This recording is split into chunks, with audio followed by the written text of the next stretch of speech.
My humble pranams to Brahmashri Patriji and Swarnamala Patriji and to all the pyramid masters who have gathered here today. Thank you for coming to our session, English session. Today is our season 8. We, the Cosmic Shifters of Malaysia, in collaboration with the PSSM Malaysia, is here to share our wisdom with all of you here. And I'm so glad to say that we are in our season 8. And many of you have been with us for a long, long time. And I'm glad to see all of you here. Today, our guest will be joining us around 8:10. So before that, we just go into our meditation. Renima, you can put the slides and the music. Can you all sit in a very comfortable position? Cross your legs, intertwine your fingers.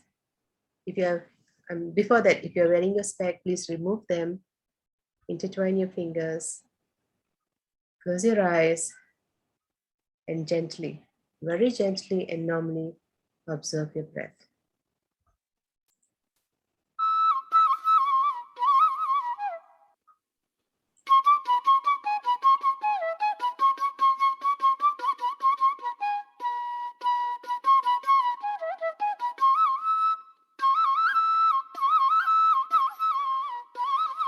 For the next 10 minutes, just observe your breath. If thoughts come, don't go behind them. Go back to your breath. Let the music guide you into deeper meditation.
Just observe your breath.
Slowly come to body consciousness. Place your fingers on your eyes. 5, 4, 3, 2, 1. Gently open your eyes.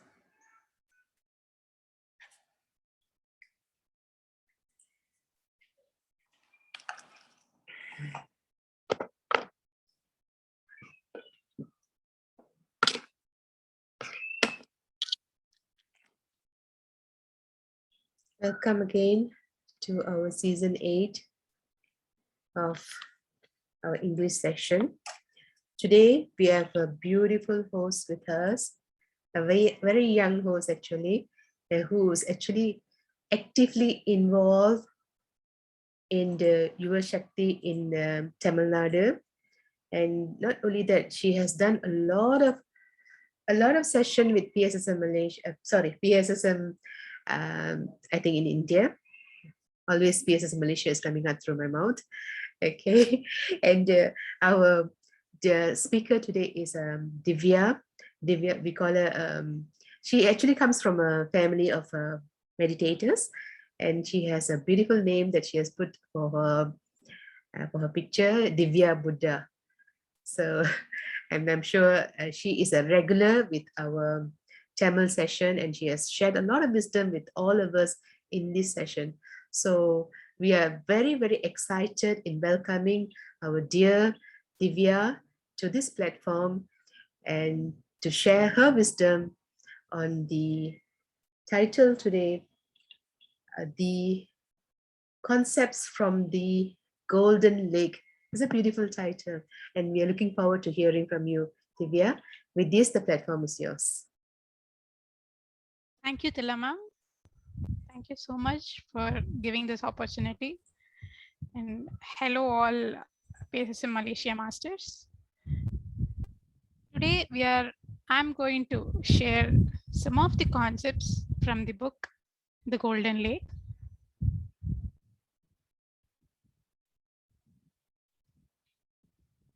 So here, I would just like to give a glimpse of what we are going to share about.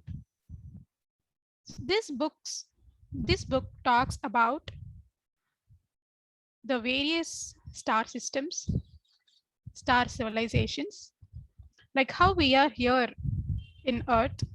There are many other worlds, many other dimensions, many other universes, many other star systems. And we have a lot of civilizations over there, many groups of people in other worlds, like how we are living in planet Earth. And currently, in this age, there is a tremendous shift happening in planet Earth where we are moving towards spirituality, where we have lost our true path and we have lost our knowledge about our real self, the true identity of ourself. So we are in an extreme stage where we have forgotten all of this. We have lost connection to our heart, and we have been grown, developed, advanced technologically, but when it comes to spiritual side, uh, there's no much advancement. There's no much of the inner journey, and the age has slowly started to change. There has been like introduction to yoga, meditation, spirituality, and slowly the awareness is rising that everyone needs to be connected with oneself and everyone needs to travel inside. Everyone has to know who they really are. There is a shift happening in this planet Earth. Similarly, there are other star systems where even they have undergone this evolution process. So we have gone to such an extreme, such a saturation point where there is a lot of chaos that we are giving happening to ourselves, happening as a whole on planet Earth. And that is why we want to introduce to each and everyone about spirituality, about meditation. And in this phase of evolution, spiritual evolution, PSSM has been playing a major role. And like PSSM, there are many other movements for this, working for this great cause. So in this book, we are going to see how even other civilizations, star civilizations, had the same process of evolution. Even they had some strong points, some weak points. They tried to overcome their weaknesses, or rather adrift from the true path. They underwent a lot of learnings, like how the process is happening on Earth. We say like if we say higher dimensions, we just look upon to them as perfect masters. So before they came to this stage, even they had this same phase of evolution where they forgot their own self, the true path, and then they realized that this is not something working out, and there is a time for change. And they have successfully gone through this evolution, and that is why they want to share their learnings, their process of evolution. So what they understood, how did they tackle their weak points, or how did they tackle, each one had their shortcoming or challenges that they had to deal with, every civilization, friends. So there are many civilizations like Lyrans, Syrians, Pleiadians. So we all would have known their names: Orions, Vegans. So first of all, let's know what is the Golden Lake about. Golden Lake is just a metaphor to the oneness consciousness. We all have known in spirituality that there is a whole consciousness as a whole, and we are all part of it. There are different terms and different concepts. So we say this all that is. We say it is as God. We say it as the Chaitanya, the consciousness, grand consciousness. So Golden Lake is also the metaphor for the same. It is the all that is, the collective consciousness, which is the universe, and we are all part of it. So we are all one. There's no differentiation, the complete whole. And we have been little drops of that Golden Lake, where we have separated from the Golden Lake so that we can explore more. It is like this. So in the state of Golden Lake, in the state of oneness, a wholeness, you are experiencing heaven. Every moment is a heaven where you are immersed in bliss. You are immersed in complete joy, and there is no ego over there. There is no separate identity for you. There are no issues, and there is no mind. So that is a state where you are completely connected with your inner self, the bliss you feel in meditation. So this, the same oneness state. And what we thought was, like, we got bored, or enough of this bliss, enough of this, all of this knowledge, all of this experiences, and we want to move further. So if you want to move further, you want to explore new things. You want to explore new dimensions. You want to undergo new challenges and new experiences. And that is when we decided on our own will that we need to separate from the Golden Lake. We need to become a separate entity, and we have to explore on our own, gather much more experiences, and then again return back to the Golden Lake. So that is why, my dear friends, we have all descended here. So this separation is not a bad thing, and being in the oneness is not a very high thing. So we need to stop looking at this differentiation. It was our own conscious choice for the dissension. So only when we descend, we undergo a lot of experiences, lot of challenges. That is when we challenge our real self, our real knowledge, and we grow a lot than before. And when everyone is undergoing a lot of different experiences, that is when all the collective experiences together would add in much more content, much more essence to the whole. And it was our choice to come and undergo these experiences, my dear friends. So let's see about Lyran civilization. So in the time given, I would like to cover how Lyrans had their evolution, what were their strong points, and what is the thing which they lacked, and how they overcame all of this. So this particular separation, which is called, so I said this Golden Lake is one thing, and we all separated as drops. So similarly, Lyrans, many other civilizations, there was a process of separation. And I would like to say there's something called as this feminine and masculine energies. Feminine is not something you relate to a female, and masculine is not something you just relate it to the male. It's nothing about the males and females.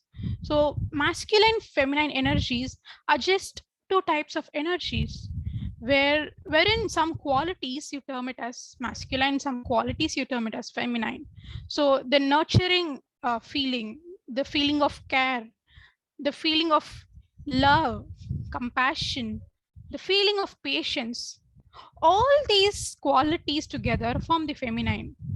And if you take the masculine, the feeling of dedication, the quality of giving commitment, the quality of serving, the quality of strength and support, giving support, all these qualities together is termed as masculine. So these both energies exist parallelly, equally in each one of us.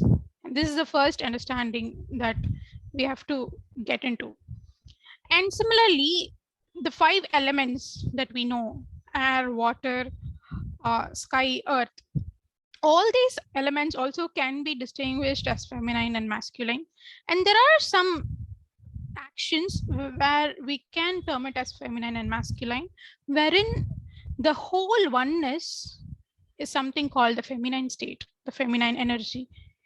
And this act of separation is the masculine energy. I can give an example where there is this whole universe. And from that universe, there is a new solar system taking birth. From the whole, an entity separated. Or you can take it as a mind, and from the mind, a new thought is getting birth.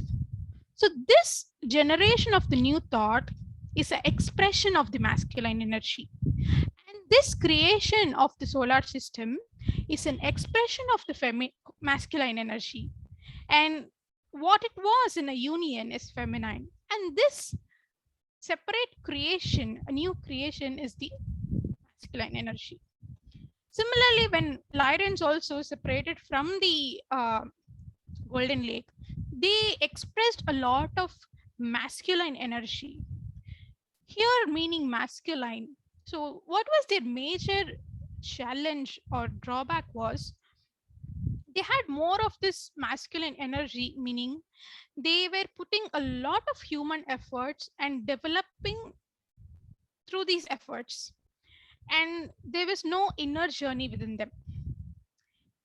They came out as a new branch from the Golden Lake, and they wanted to explore, they wanted to try out a lot of things. And through this process of exploration, they were very passionate. They created a lot of things. There was a lot of science and logical things put in. Masters, just give me one moment.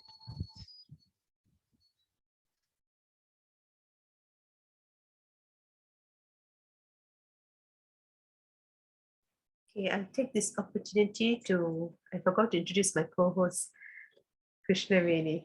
She's a beautiful co-host today. Sorry, Ma, I completely forgot to introduce you. And Anuradha is the next co-host. Okay, she's back. Yes, I am back. Yeah.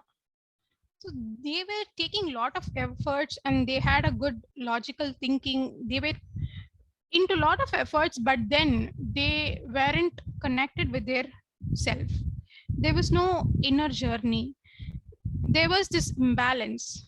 So going towards inside yourself, being one with yourself, and being able to let go of things is the feminine expression. And the masculine is like how you see in our earth, the outside world, where a lot of efforts is taken in outside way, but in the inside there's nothing which we are doing. So there is a lot of doing, but there is not a lot of being. So being is in the state of empty mind, where you connect with yourself, you do an inner journey, you have the connection, spiritual connection. But all of this was missing in the Lyrans. So that was their drawback, and how like we see on Earth where we have a lot of advancements scientifically. Take each and every department. You have done a lot of research, you have developed a lot of things, and we know what is the deepest point in the ocean, or we know what is the size of the Earth. We know we have advanced a lot in space technology. So take it any technology outside, we have taken a lot of efforts, we have researched a lot, we have thought each and everything in a logical way, and we have applied those things. But what about the inner journey? What about our inner self? So we have done so much research on the outside, but when it comes to inside, you really don't know who you are. You really don't know if the body is you, or apart from the body, am I something else? Is there any essence inside of me that is eternal? We don't know anything about it. So you know pinpoint details on the outside part, you have researched a lot, but then when it comes to you, your real self, we don't have much clarity about it. And we don't know what is this purpose and why is this life? Why have I taken birth? So before taking birth, where was I? What is my real self? What is my real being? And what is this purpose of life? And after this life, where am I going to go about? So this grand scheme of things, this grand understanding is missing. And automatically there is an imbalance formed. On the outside, you are too much into perfection, but on the inside, you don't have enough clarity. So when this happens, there is an imbalance of energies, and this imbalance creates lots of issues, lots of problems. And we are seeing right now today in this pandemic situation how our human efforts outside, without this spiritual dimension, has is causing a lot of chaos. And so this can be related to the current scenario of Earth, where we are in an extreme situation, and it's high time that we start changing. So where we know about ourselves, our real self, we start emoting the compassion, we start emoting our love, and our sensitivity levels get increased, and we take care of each and every being in the same way. And with this understanding, the structures we build, the power structures, economic structures, the way we take care of Earth, all the perception, all these views start changing. And once this change happens, the change first has to take inside and not the outside. So only when it happens inside in each and every person, there is a change on a whole, and we start changing things how they are. All these structures start changing, and the organized religions, so they start to break out, and there'll be a real oneness, there'll be a real bliss amongst every one of us. And this change is soon to happen, because once we go to the extreme, that is when things start to change. And once you're put into an extreme condition, naturally you would think, why am I facing this particular condition? You face a lot of pain in the extremes, and that is what everyone is going about in the emotional level, in the physical level. For survival, we have been struggling. For emotionally, we have been struggling. Mentally, with ourselves, our works. So as a whole, when this happens, the extreme happens, you there's a lot of pain involved, and you naturally think how to get rid of this pain. You naturally reflect what has to be done, what is the way I should take. And the same is happening here, where we have started to think, like, all when all this happens, you get a question, so what is life about? Is life about just these things, or is something else is there? When only you face serious problems, only when you face serious challenges, when you are pushed to an extreme, you start reflecting inside. you start going inside and you start pondering, what is it that we have to do? Why so much pain is happening? How to come out of it? And so all the spiritual quest, you're walking towards the spiritual path, happens automatically, and you will have a thought that I have to change, this situation has to change. And when to get out of the pain, you start reflecting and you do anything to come out of that pain. Similarly goes with this Lyran civilization. They had a lot of advancements, but there was an imbalance, like how I explained. And then they started contacting the Golden Lake, which is the whole consciousness, grand consciousness. And they found that they have to self-observe to come out of their situation. So self-observation was the key for this Lyran civilization. The same teaching they are giving to us, my dear friends. We have to self-observe. We have to look inside of ourselves. The real change happens inside of us. And they had their emotions suppressed, and their emotional body had a lot of blocks. So they were more like of logical, and they were passionate to do outside things. There was more of doing, and we could term it as the futility of human efforts, where you no more do and you start going inside and you do the being. So instead of doing, you go to the state of being. And the key they used was self-observation. Self-observation means we have to look into our behavior patterns. We have to observe our thoughts. We have to observe the emotions that rise on a daily basis. So we have to observe, how are we reacting? How are we responding? So with a particular person, how am I behaving? How is my behavior? And how is my characteristics? And what am I emoting? So we have to think, like, what are the thoughts am I thinking? Are these thoughts really necessary? We have to become an inner mirror to ourselves, my dear friends. We have to turn inwards and start looking ourselves as a third person. That is what is called as the witness consciousness. So how you look at the outside person, we can easily tell what are their qualities, what is the right things in them, what are the wrong things in them. We immediately start labeling, we immediately start distinguishing, categorizing people. All these calculations happens in split seconds, subconsciously. I mean, without our knowing, the mind does this automatically. If you observe keenly, you would understand each and every person. It may be a few minutes or seconds, you just categorize, label them. Oh, they are like this, oh, they are like that. So we observe people in a way that we don't observe ourselves. You can readily immediately say that these are the bad qualities in this person and these are the good qualities in this person. You immediately say, this. But when it comes to yourself, how much do you know about your weaknesses?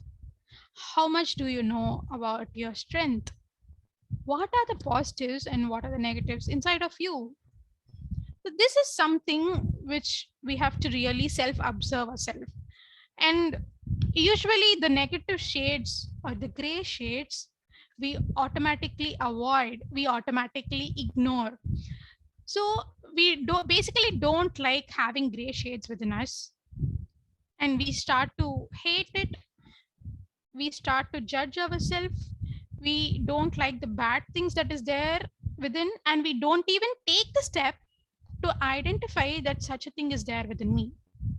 So this particular self-observation is the key, where only when you observe, you start to realize, you start to diagnose. Basically, in any disease, diagnosis is the key. And once you diagnose, you will then, see how to solve that. But without observation, there's no diagnosis at all. Without observation, You don't know what is happening in you, what is there in you. And even if it is there, you're not ready to accept that it is there. And this causes a lot of issues, my dear friends. There can be negative emotions. So when we see someone, like we are feeling jealous, or when someone scolds, something negative happens automatically. How can they say that to me? How dare they do that to me? These are the expressions of the ego. We have all of the negative emotions inside of us, and only through observation we will be able to know in what situation how am I reacting.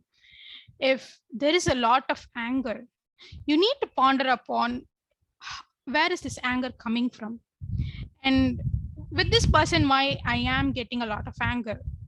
So we have to go to the roots of this emotions, of this thoughts which is rising. When you start self observing, you will understand why all of this I am thinking. So you would know which part of the time how many thoughts you're thinking, so how much you're spending in your thoughts, and what are you thinking basically. So you start to observe as a third person. So you just come out of yourself, and it's like, imagine you have come out of yourself and that self is seeing you. So that is watching yourself as a third person. That happens only through meditation, my dear friends. Only when we do meditation, we empty our mind. And imagine if there is a lot of chaos inside of you, where there's thousands of thoughts, thousands of issues parallelly going on, thousands of content matter parallelly going on inside yourself. It is full of chaos. And do you think in this chaos you'll be able to self observe? Definitely not. You can take efforts, but meditation here helps a lot when we start emptying our mind, when we start quieting our mind, when you clear the chaos. That is when you understand, you will be able to self observe really very well. And when the inner system is clear, the ego slowly reduces. So here ego is nothing but an energy, and you can see it as an energy. It's not like uh, generally how you look ego as. Here ego can be termed as an energy which is an anchor towards yourself. So in the state of golden lake, we are all in the state of oneness. But when you're separated as a single entity, single identity, you need some energy, you need some anchor to say that you are separate. And to give you that experience of separatedness is the energy of ego. So ego is not something bad as you term. It just giving you the experience of separatedness. So if this ego wasn't there, you wouldn't have this experience, and then again you are in the state of oneness. And this ego starts to reduce, meaning you slowly get detached to yourself. You no more get connected to that single identity or a separate identity, me, mine. uh, I am the body, or I am this is my dress, or this is my body, this is how I look. So all these things related to I, this is my job, this is my routine, everything, all those physical things or whatever you relate to your job, your career. So when you say as I, if anybody, who are you, when someone asks who are you, what you would say? This is my name, this is my age, I am doing this particular profession, this is my family. So all these things, you have it, you have an identity basically. So from that identity consciousness, you start moving, you start detaching. You understand that you are no more separate.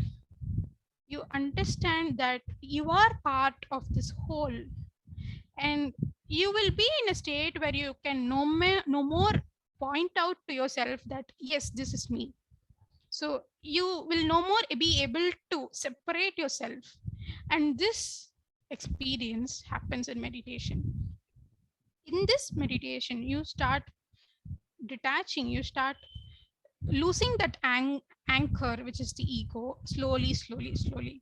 And that is when you experience this oneness, where you feel that you are one with everything, and there's no separate you. This separatedness is a illusion or way of things which is happening here, and that is not the real view we have to see. There's something beyond that. So that feeling of oneness happens. So when this oneness happens, you start detaching. So that detachment increases. And when this detachment increases, you develop this witness consciousness. So this witness consciousness is nothing but observing yourself as a third person. So this is happening. So our soul is observing everything that is happening, but only when we are in the state of the soul, you will do this self-observation. Since we don't have the contact of the soul, we are just with the mind, you are not able to realize this. The soul state is the witness consciousness. Soul is witnessing everything from the birth till the death. There's something in you which is watching everything as it is, as things are happening. It's just watching, it's just witnessing. So when you do meditation, when you transcend the mind, you get connected with your real self, and that is when you start observing. That is when you differentiate your thoughts and yourself. You see it as a separate entity. Oh, why this thought is coming to me, or why I am thinking a lot in this particular matter, or where am I investing most of my thinking, and how are my thinking patterns. So if I am behaving in such a way, what were the roots of this behavior? So all these things we will be able to understand through self observation, my dear friends. And we have to observe the negative gray shades inside of self. And without meditation, we will not have the courage of accepting our negative side. You would have the negative side, but you wouldn't, first of all, there will not be any thought that arises that you should self observe. Second is, when you start observing, you find this negative shades. When you find these shades, what you automatically do is you just put a cover on it, and you just you know make it silent, and you convince yourself that there is no such thing inside of me. That is the thing everyone does. So even in spirituality, when we are getting exposed to a lot of numerous concepts, we have to self observe and see, are we really implementing those concepts? Hearing one subject, implementing it has a long journey to go. And once you repeatedly listen to spiritual concepts, once you get the essence of it, you have to have yourself on that subject, go deep into that subject, repeatedly hear it. And that is what we do with Patrice's concepts. Even though it seems simple and straightforward, when it comes to implementing, it isn't simple, is my experience. So we have to keep listening, keep listening. We have to get the essence. And once you get the essence, you start involving yourself into how I can really do this. That thinking starts, how can I really implement it? And when after that phase, you start really implementing that particular thing.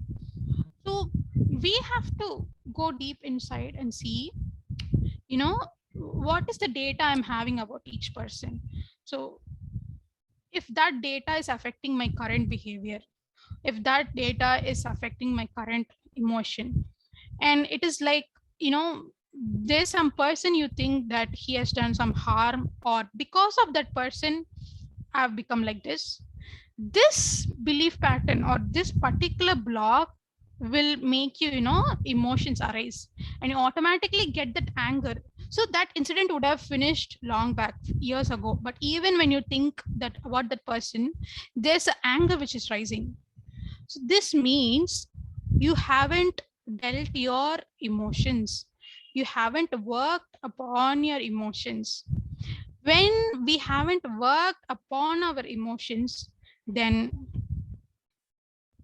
there is some, this energy will be exposed or expressed in some other way.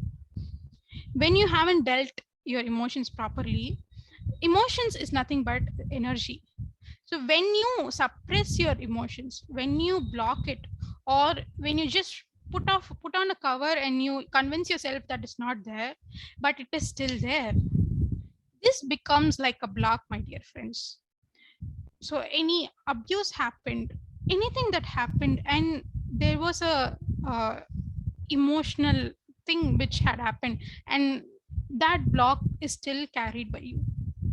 So these blocks towards other persons, the perceptions, all of this gets stored and it becomes a block. So energy is something which has to be channelized or released, right? So when you just put off the cover and you just say it's not there, it's not going to disappear. So these emotions which isn't handled start, implementing themselves as diseases in our physical body. When you observe most of the physical ailments, the reason is this emotional, mental, inner self problems which get exposed as physical body ailments, because energy can transform, but energy changes itself. So even if you block it, so if there is a water flow, if you're blocking it, if you're stopping it, it will be there and it will burst and it will take form in another way. And that is when, so I could say that our mind, our emotions, our body has a very, very close relationship. So the Louise L. Hay book, You Can Heal Your Life, You Can Heal Yourself, she would have given a wonderful, indication, like if there is such a emotional or mental state, then this is the related particular physical disease. She has done a beautiful research. And I can say that when you are very nervous or when you are in stress, automatically you see the body reactions. Similarly, when you are in pleasure, you see your body reactions. No one has to come and say to the body something is happening inside, so you react it in particular way. It is all automatic, my dear friends. So what happens inside definitely takes form, expresses itself in the outside part. So only when you deal with your inner self, deal with your emotions, you start changing. So if you have to change your inner self, the first key is the self observation. Only when you observe, all this process happens. And the same thing the Lyrans as well did. So they started to observe themselves without self judgment, without any filters. So without any filters is comes only when you do meditation. Only when you're in an empty mind, you become like a mirror and you just see things as they are. And it's not like you see as you are or you think. You just see things as they are, clearly, whatever as it is.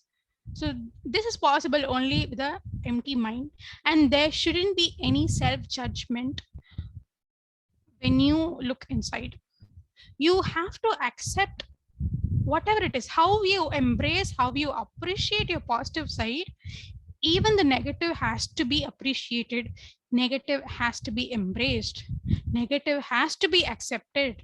You first have to accept, and this takes a lot of courage, and this takes a lot in special efforts, courage to do this. And when we do this, when there is a balance between the positive and the negative, you start seeing both of it in a same way. When you start to self observe, then the real change happens. When you observe, when you see both of it as one, you are starting to go into from the duality into the oneness. Duality is nothing but seeing everything as opposites and poles. So you term some things as right, you term some things as wrong. So this particular, if there is in a particular schema, particular specification, then it is right. If anything deviates from that, then that is wrong. This is a good experience or this is a bad experience. This was very abusive, or this was very good and smooth. So this opposites, right? What you term, we term each and every aspect as opposites. So the sunlight or the dark, the nice moments or the not so nice moments, good persons, bad persons, right stuff, wrong stuff. From this opposites, from this polarity point of view, when you're positive and negative, when you bring both of it close, when you embrace both of it equally, accept both of it equally, then you start, going into oneness. And when you start going into oneness, you start observing other people as the same way, like how you're dealing with yourself, how you're patient you're with yourself. You start looking everyone and you stop moving from this duality and going into the oneness again. You stop seeing both of these experiences. You start labeling things that this is good, this is bad. You start putting customizations or labeling people.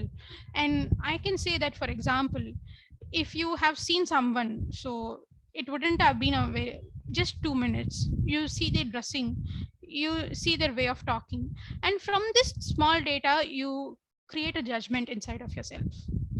You label them, you start labeling them. So this happens in each and everyone, my dear friends. But this is a automatic stuff that mind does. Only when you observe, you will understand, oh, I am looking them through a filter.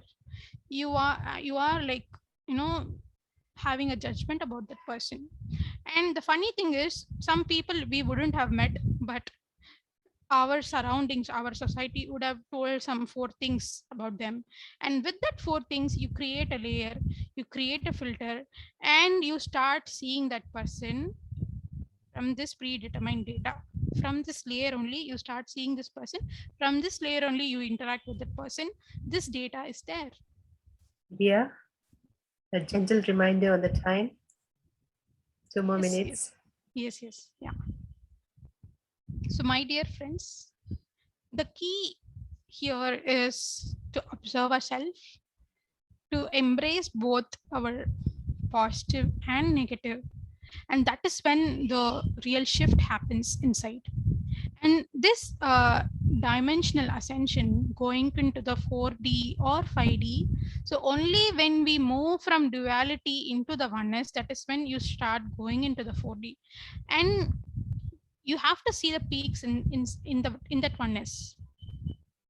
And that is when the dimensional shift happens. So dimensional shift is not something you go into into some physical place or everything changes overnight.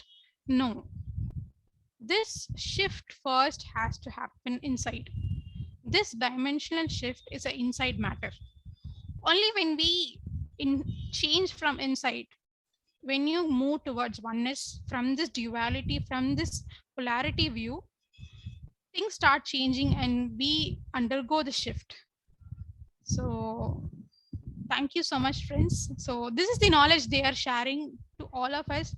And there are many star civilizations, star friends. At this time, thousands and lakhs of members pouring out their energy and helping us in our ascension process, because they have undergone the same path. They have undergone few things and they have learned, and they are ready to help us share their learning, so that our evolution ascension process goes in a smooth way with this divine knowledge. Thank you, Divya. It is such a, I would say, a very heavy subject, but it's very, very relevant to us. And we are actually doing a Swadhyaya on Bringers of the Dawn. This is the wisdom from the Pleiadians, and they do talk about all these things: emotion, no? Embracing your emotions, witnessing, and they tell that you are the walking library. Everything is inside you. The key is with you. The key is through meditation, Swadhyaya, and Sajjana Sangatya. Okay, Yes. so actually, it's so relevant to what we are going to discuss tomorrow. Thank you so much. It's a beautiful, beautiful, deep, profound subject. Every one of us should analyze ourselves, our feelings. As she said, as Divya very beautifully said, shift in dimension is not going from one place to another place. It is actually inside you. You have to change. So let us embrace the change, little with baby steps, baby steps by listening to wisdoms with what Divya has shared, and listening to all the Sajjana Sangatya, listening to all the masters talking about it, and not only listening, talking about it. Let us talk about it. That's why we said Sajjana Sangatya, come and join us, share your wisdom, share your experiences, and we have compassionate listening. Please come and share everything that you're going through. So we have all the avenues. As somebody said it yesterday, we have all the avenues, but we are not utilizing fully on it. So please come forward and use it. So with that, I pass to my co-host Krishnaveni.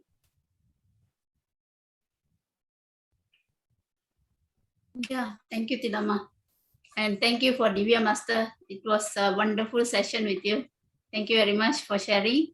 And now we will open to the floor to ask questions. Okay, anyone have? Sorry, is it? Okay, I was muted just now. Yeah, we can hear you now. Okay, thank you, Tilama. And thank you for the beautiful sharing, Divya Master. Thank you, ma'am. And now we open for the floor to ask questions. Anyone have any question? Please raise your hand.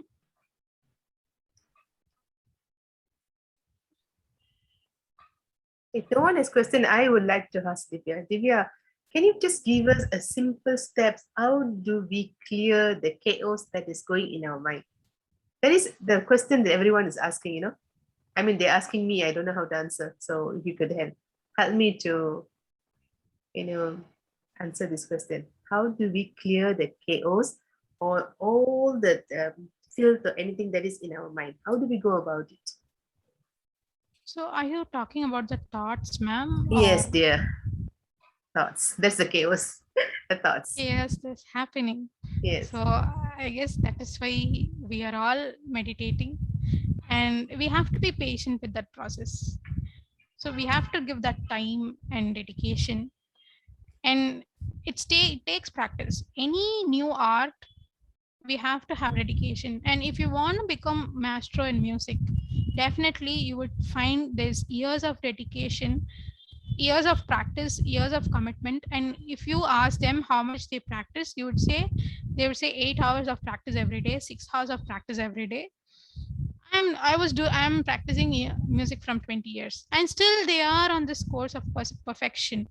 So any art would need this dedication, and we need to give the time towards it. And meditation is all about where we clear our chaos, we get that empty state of mind. So how much we meditate, we clean ourselves. So how much we meditate is equal to how much cleaning is happening inside of ourselves, and how much we are letting go of the older data, of the older stuff. And this observation also plays a key role, where you identify what blocks are there, or why are you emoting such a way, or why are you thinking like this. So how can this be changed?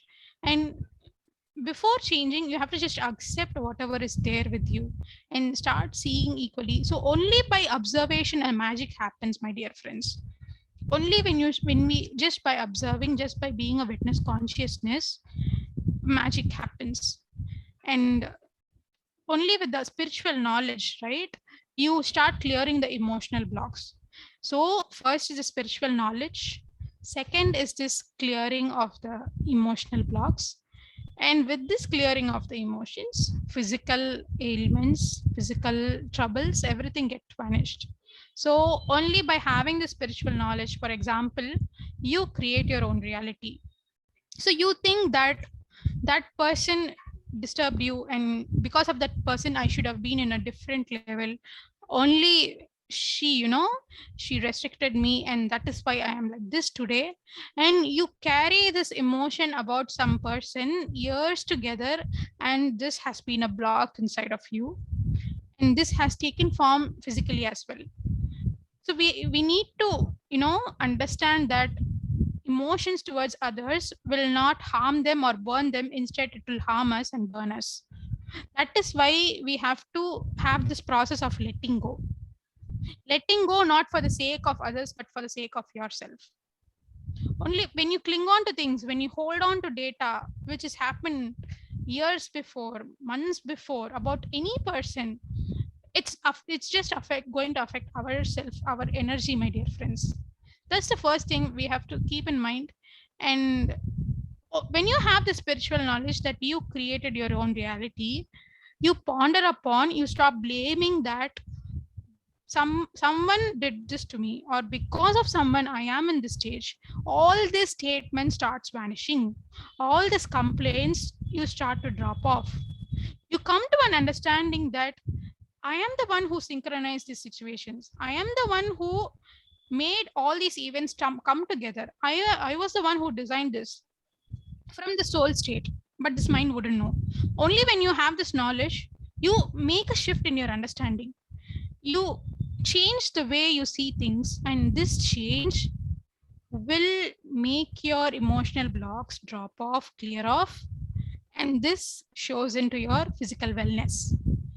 So this, as ma'am asked, so the chaos is this constant practice of meditation, Sajjana Sangatya and Swadhyaya. So people might say, even though I'm doing a lot of meditation, there are thoughts which is constantly coming, and that is why you have to go to places, go to meditation centers, so that meditation in your home might not be the same as a meditation in the meditation center. When you do group meditation, even this sessions, my dear friends, I would say there is a cosmic link between all of us, and the energies are the same. So energies in sessions, guided meditations, you would feel the energies, which is not there when you did singularly or individually, though it was a digital session, which means energies, this physical distance is not a hindrance. We have to constantly meet, do Sajjana Sangatya. We have to keep listening to experiences. So we are getting motivated. So when you listen to 1,000 masters of their journey, their life experiences, it instills some motivation in you. You are in that same vibe, you are in the same road, and this will make you meditate. It will improve your meditation experience. And I would say even Swadhyaya will improve your meditation experience. So everything goes hand in hand, everything is interlinked. So you need to have energy to understand the spiritual knowledge given in these books. At the same time, when you get connected to books, you are connecting to different dimensions. You are traveling inside a new world, different worlds. So every book is a new world, my dear friends. You're just going to go there and live there. So it's a completely new thing. Each book is a new thing.